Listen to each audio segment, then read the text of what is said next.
Hello and welcome to BioCode. In this video, we will see how we can create factors and how we can create data within factors. Factors basically allow us to store categorical data that actually represents the characteristics of the data.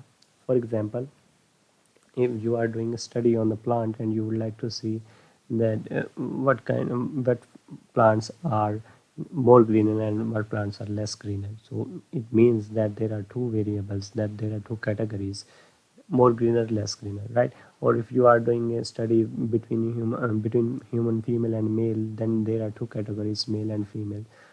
To store such data in R, there is a data type, or there is a function that is utilized, that is known as factor, which actually uses parameter of a atomic vector, and then when then atomic vector is passed on to the factor function, it gets converted into a factor with an entire factor data type, which basically stores the categorical data, that is basically a characteristic data.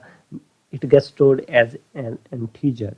So for example, if there are three types of data, for example male, female and female, that will get stored as an integer. For example, male first, female second, and the third is female.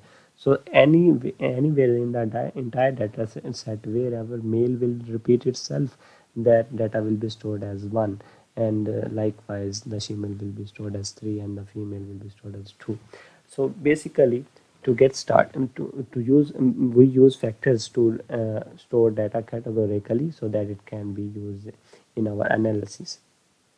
For example, we declare a variable known as gender, and within that variable we have to call in the factor function, and in that factor function, let's basically do this. For example, let me show you how we can do it in an easier way.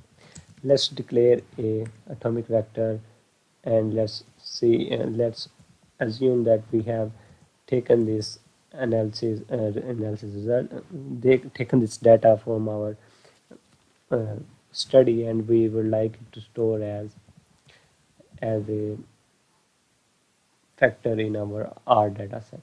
So let's copy it and then let's repeat it again and again so it gets a little bigger data set. Let's copy female a multiple times so that